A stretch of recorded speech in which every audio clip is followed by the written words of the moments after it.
Hello friends, welcome to EduTap. So guys, in this session, we are going to discuss about the SEBI Grade A 2023 examination. So those who are preparing for SEBI Grade A 2023 examination, this session will be very helpful for them. So guys, what we generally do when we prepare for any examination, so it is mandatory for us to analyze the previous year paper, take key takeaways from there and make our strategy accordingly. So that is why in this session, we are going to discuss the 5 must know things from SEBI Grade A 2022 examination. So if you are a serious aspirant of 2023 examination, guys, these 5 things you must know before starting the preparation or before making the strategy for SEBI Grade A 2023 examination. What are these things that we are going to discuss? So but before that, those who are new here, do subscribe to our YouTube channel and also join our Telegram channel to get the latest updates as well as the PDF of our YouTube sessions. The link of the Telegram channel is given in the description box below. So guys, let's proceed. But guys, before starting, we have brought for you the guidebook to become a SEBI Grade A assistant manager. Right guys, हम बहुत सारा time जो अपना spend कर देते हैं information gather करने में यूट्यूब पर, गूगल पर, उसके बाद भी we do not get reliable and accurate information. So that is why हम यहाँ पर 30 पेजेस का एक गाइड बुक हमने आपके लिए रिलीज किया हुआ है विच कंप्राइजेस ईच एंड एवरीथिंग जो कि आपको सेबी ग्रेड ए असिस्टेंट मैनेजर बनाने में हेल्प करेगा और जो रिक्वायर्ड और रेलेवेंट है. राइट इसमें सेबी की हिस्ट्री के बारे में, सेबी के डिपार्टमेंट्स के बारे में, सेबी के हायरार्की के बारे में, with respect to the SEBI grade assistant manager, cut off क्या है, एलिजिबिलिटी क्या है, सिलेबस क्या है, वो सारी चीजें जो आपके लिए रिक्वायर्ड है वो इसमें कवर की गई हैं. फेज 1 के रिसोर्सेस क्या हैं, what are the resources for phase 2, what are the resources for interview, 6 steps formula, each and everything is covered in this 30 page document. So this is a kind of bible for you if you are a serious aspirant for SEBI grade A 2023 examination. Right guys, देख सकते हैं बहुत ही beautiful तरीके से इसको prepare किया गया इस डॉक्यूमेंट को. राइट तो आपको इसमें कुछ भी नहीं करना है. You do not need to pay anything. This is completely free. You just need to do one thing. You need to go to the link given in the description box and download it. Freely available है आपके लिए guys. आपका अगर आपने इसको download कर लिया सो आपके सारे एफर्ट्स जो आप लगा रहे हैं इंफॉर्मेशन गैदर करने में दैट विल बी सेव्ड. ठीक है, तो it is a kind of bible for you that must be there on your study table. Right guys, so let's proceed with today's agenda. Now guys, the number first thing is numericals. So if we talk about 2022 examination of SEBI grade A, so guys यहाँ पे जो numericals का जो coverage था, weightage था, that was quite higher and also the level of the question was high. ठीक है, तो वेटेज भी हायर था और जो लेवल ऑफ क्वेश्चन था वो भी काफी हाई था. तो यहाँ पर हम कुछ एग्जांपल्स देख सकते हैं न्यूमेरिकल्स के. Here you can see that calculate the break even point from the following information. Next question is about the gross profit ratio from the given information. Next question is about the calculating the interest coverage ratio. Right, so paper was lengthy. Paper was I can say lengthy in terms of numericals. ठीक है, numericals काफी lengthy थे, उनका जो weightage था वो भी ज्यादा था और इनका जो लेवल था वो भी हाई था. ठीक है guys, but if you have a conceptual understanding, अगर आपको कंसेप्ट्स क्लियर है तो you can easily solve them. ठीक है, जिन्हें कंसेप्ट्स क्लियर नहीं है उनके लिए डिफिकल्टी आ सकती है. सो की टेक अवे क्या है गाइस यहाँ से कि आपको अपनी कंसेप्चुअल अंडरस्टैंडिंग के साथ ही चीजें कवर करना है. ठीक है, आप सिर्फ थ्योरी पर डिपेंड नहीं हो सकते, आपको न्यूमेरिकल्स भी कवर करने हैं.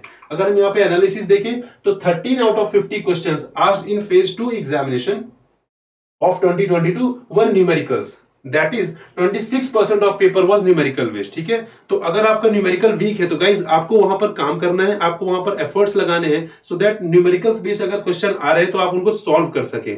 और यहाँ पर जो यहाँ पर हम बोल रहे हैं कि क्वेश्चन का लेवल हाई है, वो सारे क्वेश्चंस का नहीं है गाइस. कुछ क्वेश्चंस का लेवल जो है वो हाई है बट कुछ क्वेश्चंस जो है बहुत इजी हैं, बट उसके लिए आपको कंसेप्चुअल अंडरस्टैंडिंग होनी चाहिए और उन्हें आपको अटेम्प्ट करना है. राइट, सो 10 to 15% जो वेटेज होता है वो किसी भी एग्जामिनेशन में टफ होता है, but guys you have to focus on rest of the 80 to 85%. ठीक है, वहां पे आपको फोकस करना है, वहां पे हमें इंश्योर करना है कि वहां पे हमें कोई भी गलती नहीं कर रहे हैं. Right, so this is the point number 1. Guys point number 2 was management was point number 2 is management was case study based or application based. Generally management को हम consider करते हैं that it is a theoretical subject. I can easily cover that is a good thing. But guys हमें जो theories हम पढ़ रहे हैं उसका हमें application part भी हमें clear होना चाहिए, otherwise हमारे लिए difficult हो जाता है जब question हमारे सामने केस स्टडी बेस्ड या एप्लीकेशन बेस्ड पूछ लिए जाते हैं. For example I can say here you can read the question. Events like anger, frustration, humor, etc.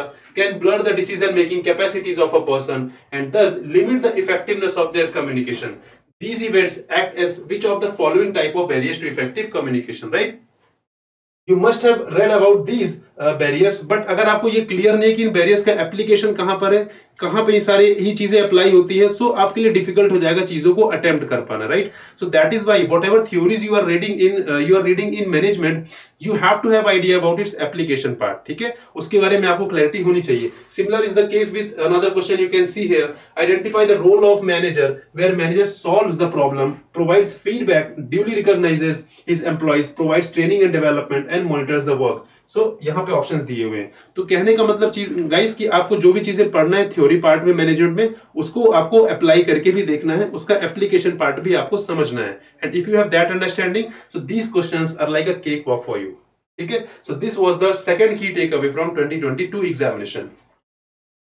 Now guys, if we talk about take away of third number, so in third number we can say that Companies Act was scoring. So if we analyze 2022 examination, so we find that Companies Act was scoring. ठीक है?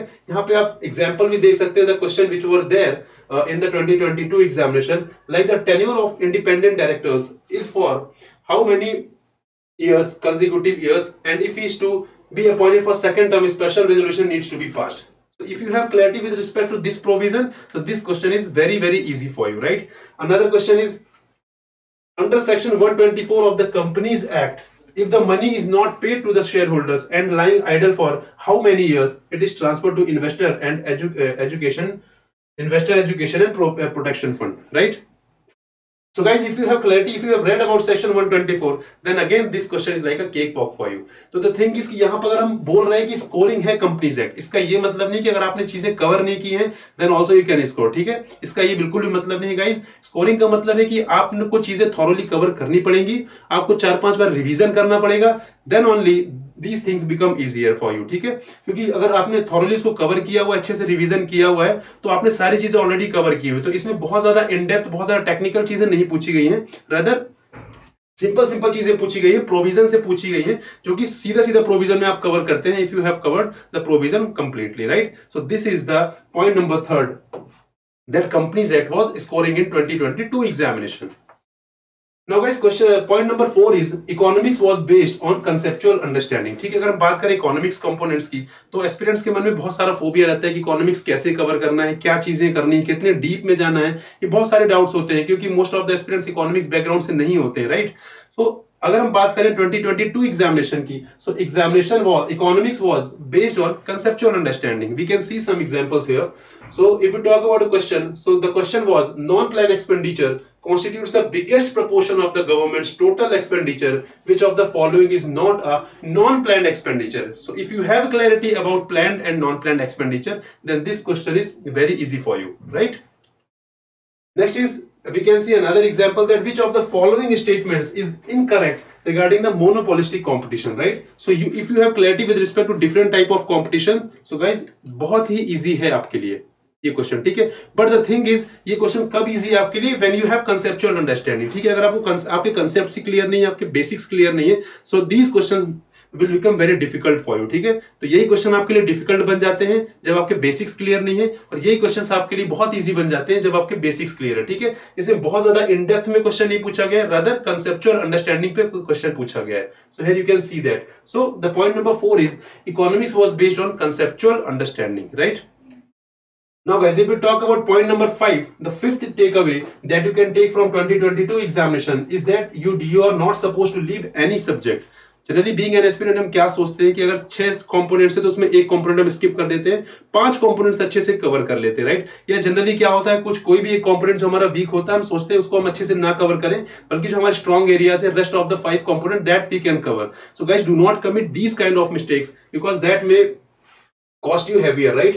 So here you can see, if we see the paper of 2022 examination, so यहाँ पर आप देख सकते हैं सारे ही components को बहुत अच्छी तरीके से कवर किया गया है, सारे ही कंपोनेंट्स के साथ जस्टिस किया गया है. यहाँ पे देख सकते हैं लगभग सारे कंपोनेंट्स से अच्छे क्वेश्चन पूछे गए हैं, गुड अमाउंट ऑफ क्वेश्चन पूछे गए, राइट? तो यहाँ पर सारे कंपोनेंट्स को बहुत अच्छे से डिवाइड किया गया है, क्वेश्चन सेग्रीगेट किया गया between different components, between all the components, right? So ऐसी गलती आपको नहीं करनी है. Do not commit this mistake. You have to cover all the 6 components thoroughly और बहुत अच्छे तरीके से, क्योंकि किसी कंपोनेंट में ऐसा भी हो सकता है कि चीजें क्वेश्चन ज्यादा पूछ लिए जाए या क्वेश्चन कम पूछ लिए जाए, but for that you need to prepare all the components, ठीक है? तो आपको वो रिस्क बिल्कुल भी नहीं लेना है।